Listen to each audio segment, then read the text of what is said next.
Nii, Sepa, me jõuame nüüd Viinamärdi tallu. Avarus. Avarus.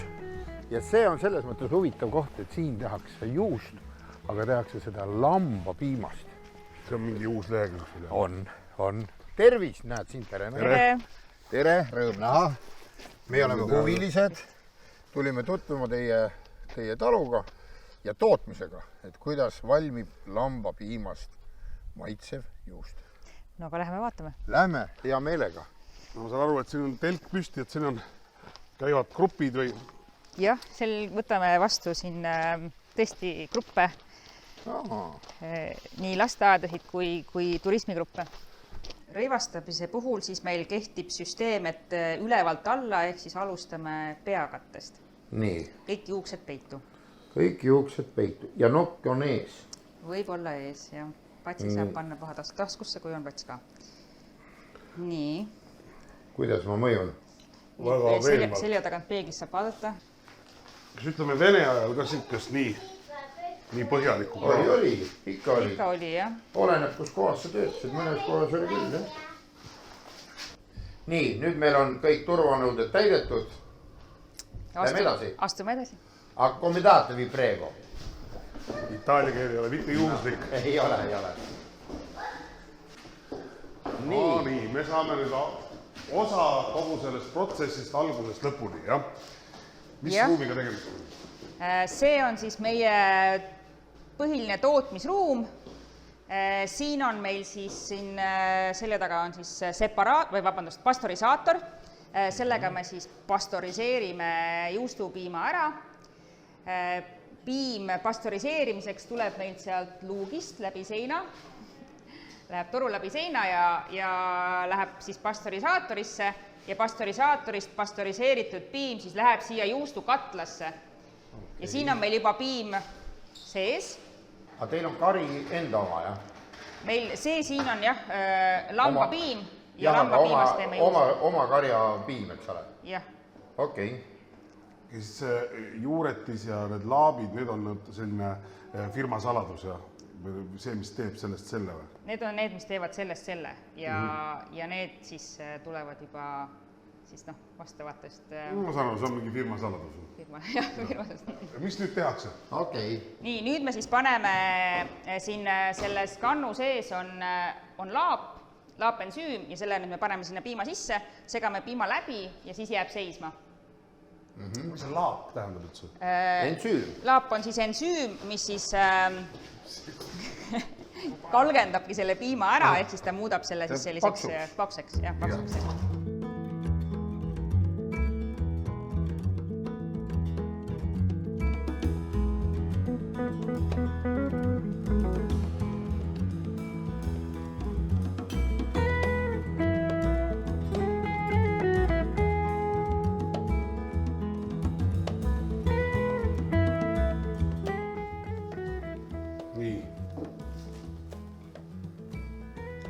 What's happened next? See on džinni, jah? Ma kuulsin džinni. Nii. Üks nädal. Ja siin nüüd juustud siis nõrguvad ja kuivavad nädal aega ja siis lähevad sinna kõrvale ruumi valmima. Selge. Aga lähme vaatame sinna kõrvaruumi. Lähme vaatame kõrvale ruumi, jah. Nii. Ja see on nüüd... See ruum on meil nüüd juustude valmitusruum ja siin siis toimubki see koht, kus juustud valmis saavad. Siin nad siis seisavad 4 kuud, heal juhul 6 kuud ja rohkem. Et siin on siis meil juustud erinevas valmimisjärgus praegu. Et reegel on siis see, et mida heledam juust, seda noorem. Mida tumedam, seda vanem. Välja arvatud siis nüüd see Nero. Nero on osa läikiv, osa on selline sametine matt. See sametine matt tulebki sellest, et ta on siin juba tükk aega olnud, et siin meil juustud lähevad pealt natukene hallitama. Et ta algselt on nii, mitte vastupidi, alguses ta läigib. Jah, näiteks siin on värsked selle coatinguga kaetud, et siin on just läikiv. Ja siis vahepeal muidugi ka me peseme selle halituse maha ja paneme uue kihi, sellist õhukese kihi coatingut peale seda siis... Manteldama. Avastasime eestikeelse sõna. Manteldama. see on Coating. coating just. jah, Et siit on näha, et siit need on juba vahepeal hooldatud, siin on seda natukene vana näha, aga siit on ka uuesti töödeldud. no siin on ta just kihi peale võtnud Siin on juba, jah, et siin Ja juba selle on võtad maha. Vahepeal me peseme selle maha ja siis panete uue selle. peale. Samas on kõige parem, kui me proovime ühte juustu, et mis ta endast kujutab, sest rääkida võib palju, aga juust on ju see, mida nautida, eks. Just. Nii, see on nüüd Nero. aga kui me nüüd selle lahti lõikame, mis tast saab, me peame ta kohe ära süüma? No peale lahti lõikamist ikkagi juust säilib ka, me pakendame ta ära ja siis ta säilib veel kuu aega pakendis ka.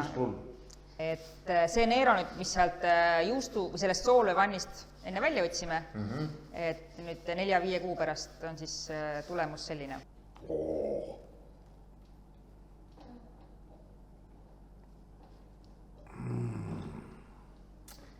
Läks ilusti.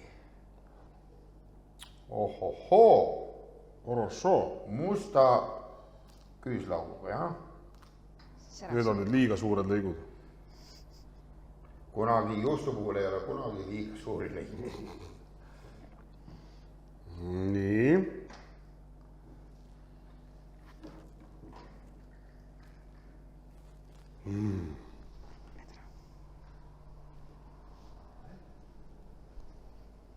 No ta on väga hea. Ta on küllaltki parajalt intensiivne. Ja see on nüüd lambapiimast.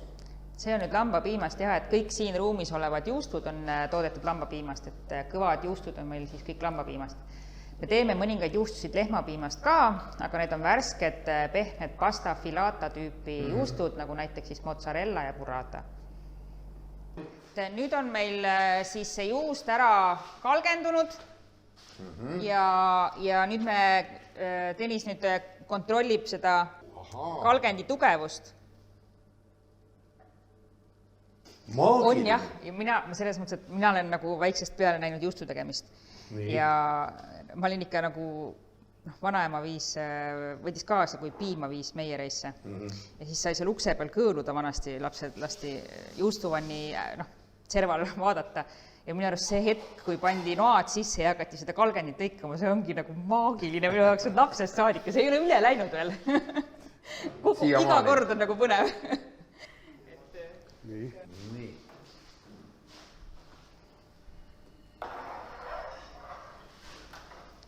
Ja sellel lõikamisel on ikkagi konkreetne järjekord, kuidas seda tehakse, et see ei ole selline suvaline rapsimine. Mozzarella on juba valmis siin. Et kui me teeks mozzarellat teha, et siis me seda riistapuud enam ei kasutaks, selle nimi on nüüd itaalia keeles spino. Et eesti keeles, ma ei teagi, sellel ei ole vastet, et sellel on ka siis, et traadid on siis nagu teravad nagu noad, et nad, kui seda liigutatakse selle massi sees, siis need mõlemas suunas siis lõikavad.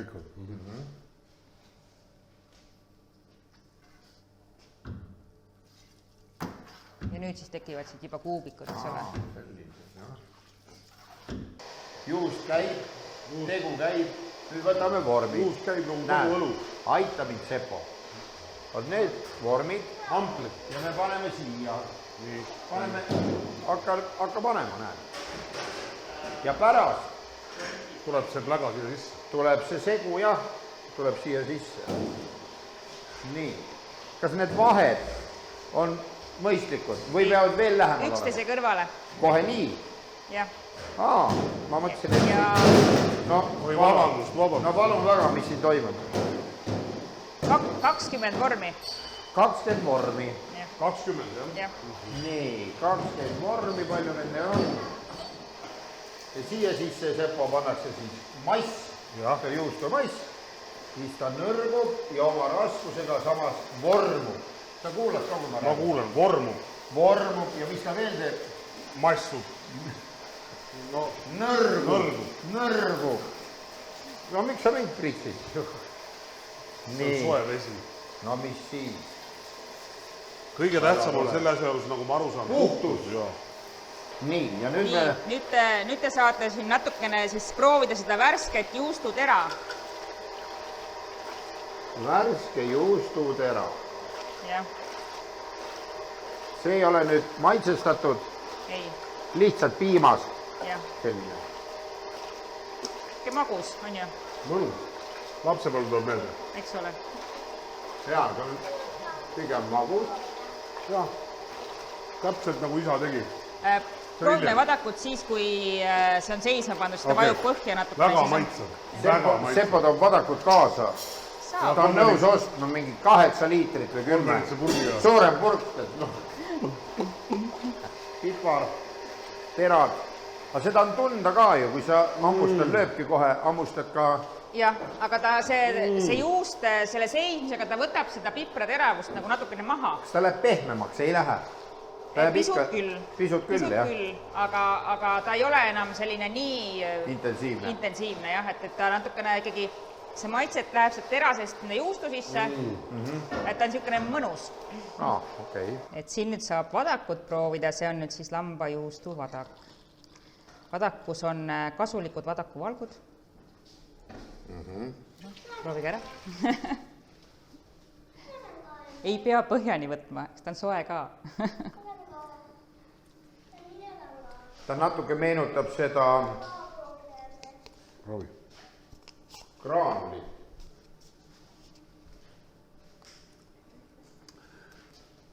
Igal juhul mitte hõõgveil, kuigi soe. No ütleksime... Soe piim. Ütleme... Soe piim, jah. Mina ütleksin niimoodi, et õhtuti ma eelistaksin võib-olla pigem veini. Jah. Aga kui veini pole võtta... Aga kui pole võtta, käib ka vadak.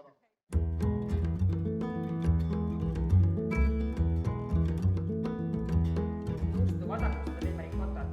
Me kogume selle vadaku kokku, me paneme ta siia sellesse vanni, siit selle toru me ühendame sinna auru toru külge ja siis me juhime auru otse tootesse. Nii.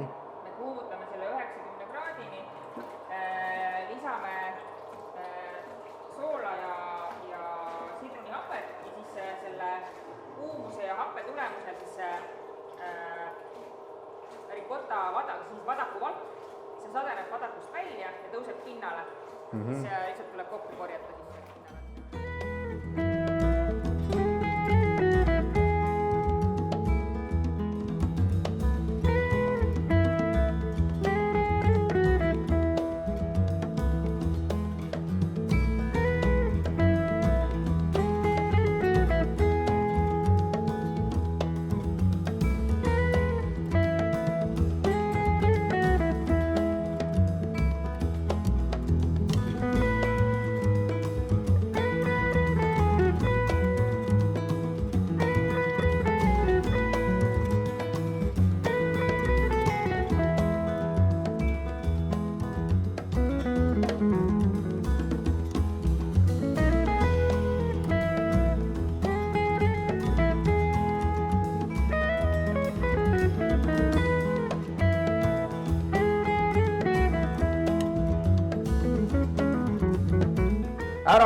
Ära patsuta niimoodi.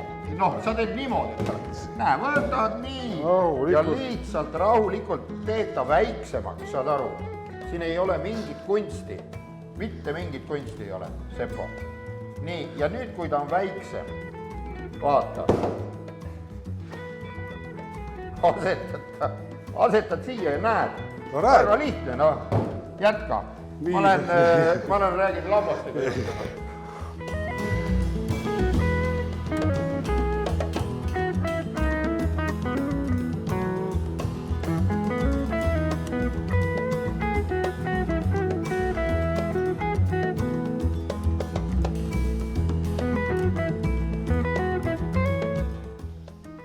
Lugupeetud valijad, me räägime praegu teie perenaisega. Kus kohas selline vajadus või selline tung üldse tekkis? See lamba pidamise mõte ikka tuli Tõnisel, et Itaaliasse on need piimalambad üpris tavalised, aga meil siin ju ei ole. Piimalehmadega me tegeleda ei tahtnud, kitsekasvatajaid oli juba omajagu. Ja siis, kui meil see mõte tuli, siis ühtegi teist piimalambakasvatajat Eestist veel ei olnud. See oli nüüd oma 6-7 aastat tagasi, kui meil see mõte tuli. Vahepeal jõudis üks talu meist küll ette aasta võrra siis piimalammaste maale toomisega. Meie lambad siis tulid 2017. aasta kevadel Lõuna-Prantsusmaalt tõime sealt siis 84 looma. Ja nüüd on meil siis laudas kuskil 170 looma. No kuidas nad talve üle elavad? Talve elavad väga hästi üle, et meil küll laut on külm laut, et me ei küta lauta, aga tegelikult kõigile piimaloomadele külm ei ole probleem. Et loom ei tohi lihtsalt märjaks saada, et kui loome on kuivas, tal on toitu, siis ei ole probleemi. Täitsa süda lööb. Sa sündisid 3 päeva tagasi. Tead seda või? Tead, et sul on konkurente on 2 tükki, õde ja venda või?